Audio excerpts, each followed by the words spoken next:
Hey guys, welcome back to another Battlefield 6 news video, and we just got the patch notes for game update 1.1.2. So this is the update that is dropping tomorrow on Tuesday, November 18, alongside the next content drop, the California Resistance content drop that we will get tomorrow. And I'm just going to prepare you, this is going to be a long video because there's a lot of points we have to go over.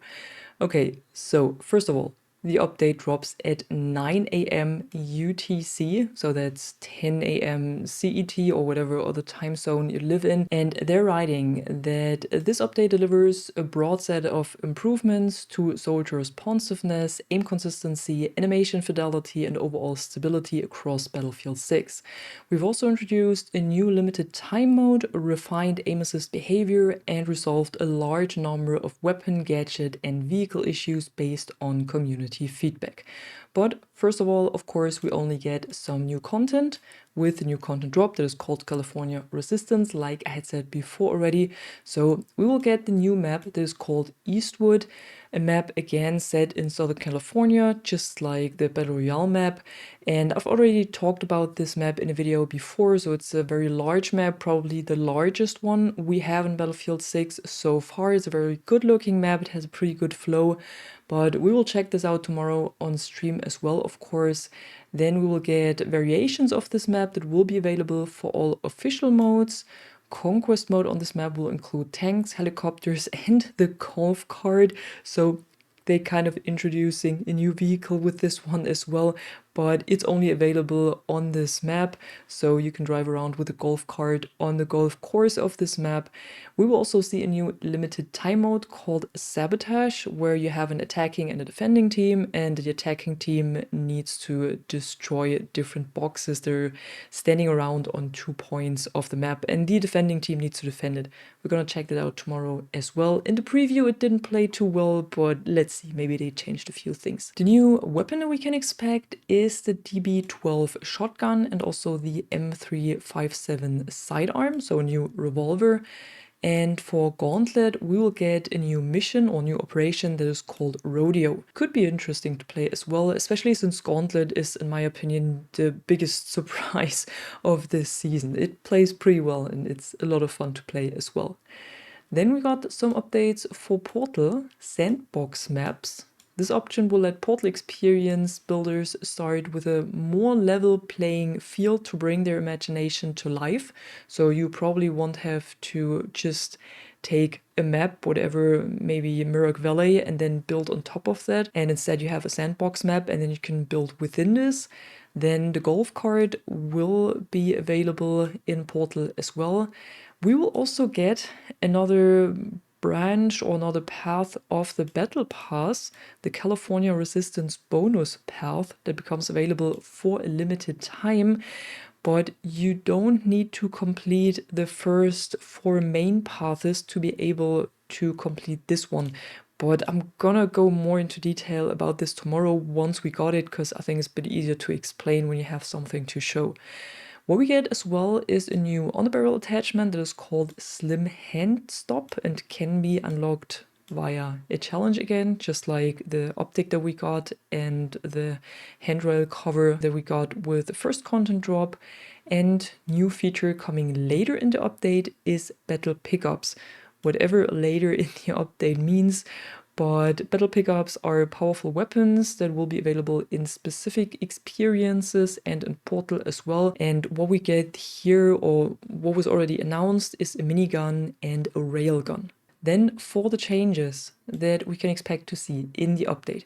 So aim assist has been reset to its open beta tuning, restoring consistent infantry targeting behavior across all input types.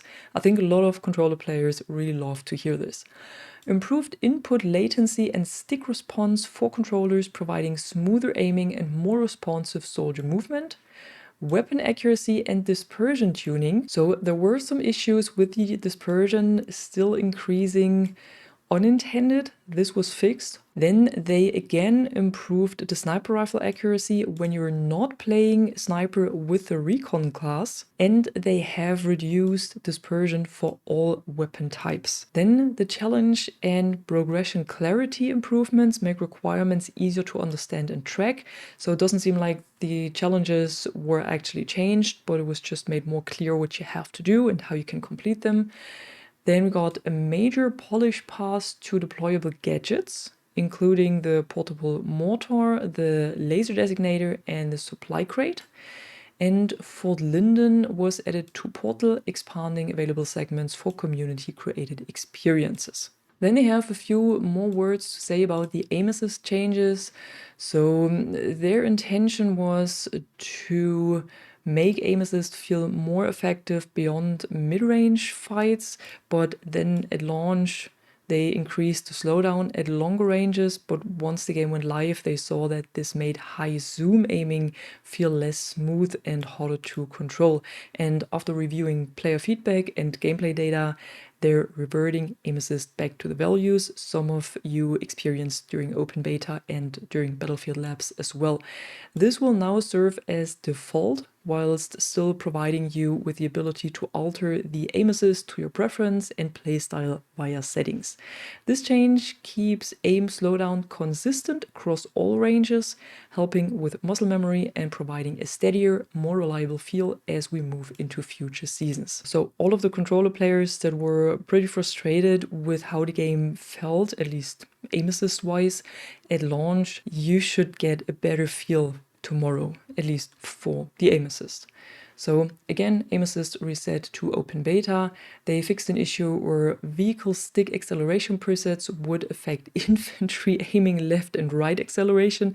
This was definitely the bug that some of you have noticed as well with the acceleration, that there was something off. They fixed an issue where setting the stick acceleration presets to standard would set the aiming and left-right acceleration incorrectly to 50% instead of 70%. They also fixed the issue where the stick dead zones would ignore the first 10% of movement if you use a PS5 controller on PC. So I talked about this in a former video that the devs recommended to use an Xbox controller for the time being instead of the PS5 controller, but tomorrow we get a fix for this problem and then you can use your PS5 controller on PC again and it should, or the dead zones should work as intended. They also fixed quite a few of animation issues. So for example, where holding a grenade while jumping, sliding or diving froze the first person pose. They also fixed an issue where switching weapons while drag and reviving would break the reviver's first-person view and your weapon would disappear. They finally fixed the issue where the assault class extra grenade ability would not grant you 2 grenades on spawn. This happened quite a lot, at least for me. And they also again fixed the bouncing behavior when landing on object edges. I still think there will be some bouncing in the game. I don't think they fixed all of this, but they keep fixing these things, so it should get less and less. Then they fixed quite a lot of clipping issues in different stances and different situations. Then it's quite a lot of different fixes like missing water splash effects while swimming.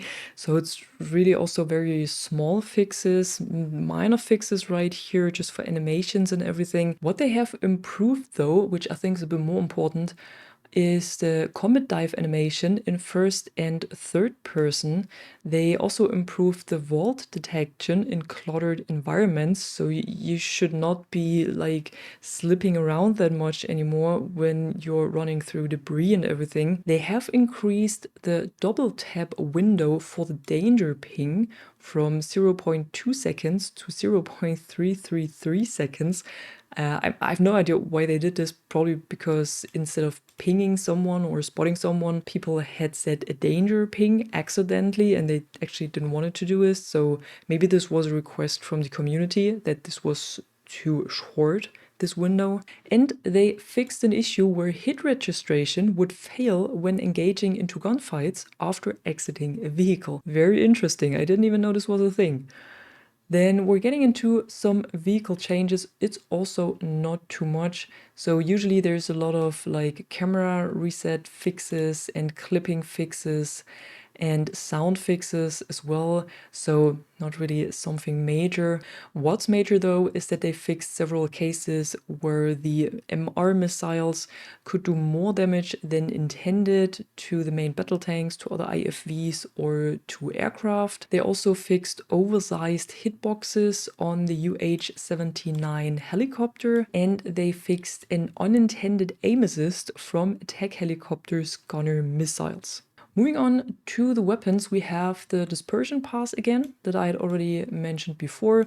So dispersion has been globally reduced slightly to reduce its impact on the experience. They fixed several misplacements or clippings on sides and also on other attachments like on the barrel attachments, for example, or the canted sides. They fixed some missing or incorrect magazine icons and stuff like this. So also a lot of minor stuff right here. But I think at the end, it also adds up to having a better experience. And they've also reduced recoil and variation for the LMR-27, M39, and SVD, so 3 of the DMRs. And they made this for improved long-range reliability. So probably the DMRs are more useful now. Moving on to the gadgets, they now allow us to damage and detonate certain friendly gadgets, but they're not specifically writing which gadgets. Also, very, very important, they finally fixed the issue where the class ability would sometimes not activate, although the UI shows it as available. This was really annoying, and I'm happy it's finally fixed after 4 or 5 weeks. Then we have quite a lot of clipping issues again, or placement issues, stuff like this. So more of animation stuff. What they fixed as well is inconsistent hit registration for the defibrillator after range adjustments. So this should work a bit better now. They fixed a proximity placement exploit for the anti-vehicle mines, and they also fixed multiple haptic and feedback issues on gadgets, including the mortar and the bot pressure mine. When it comes to maps and modes, there is one interesting fix right here that says fixed matchmaking logic to prevent late stage match joins, which means you should not join into matches anymore that are maybe 100 tickets from ending or 50 tickets from ending in Conquest, for example, because this seemed to happen quite a lot, and it's always annoying because you cannot really do anything in this match anymore.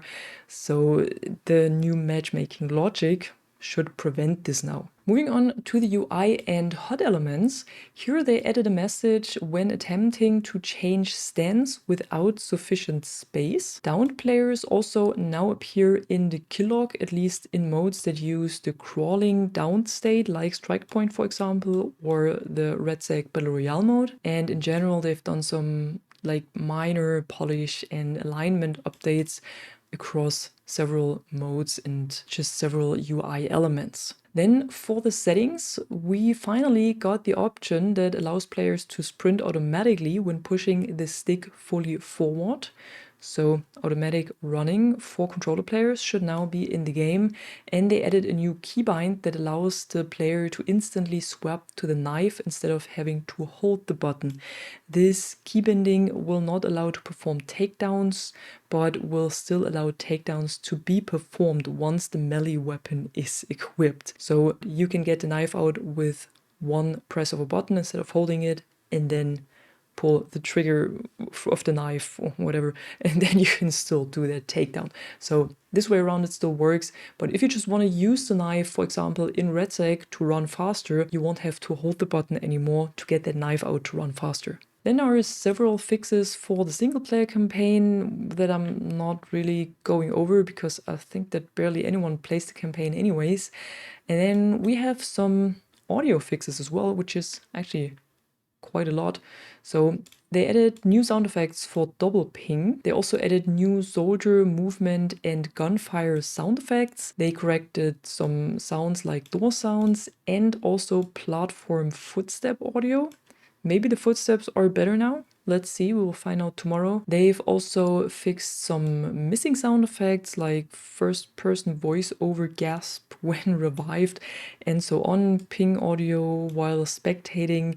So there was quite a few things missing right here. They added music in menu setting, not muting the music. This is something I had noticed as well, so this hopefully works now. Otherwise, you just have to turn it down to 0 and it works as well. And then for the hardware, they fixed an issue where frame rate would be kept to 300 FPS with NVIDIA cards. If you had this problem, maybe try it out if it works now. And then at the end, we have really only a handful of fixes for RedSec, and this is just stuff like fix an issue where the M417 would not appear in the kill cards. So really just very small quality of life improvements here. But I think like it's a lot of minor stuff, except for the major stuff. But it's a lot of minor stuff, but I think it will add up to hopefully a better experience tomorrow. I'm gonna check it out on stream tomorrow, so be sure to tune in. And if you enjoyed this video right here, don't forget to drop a like and subscribe, and I'm gonna see you in the next one. I'm Catwoman, and you are awesome.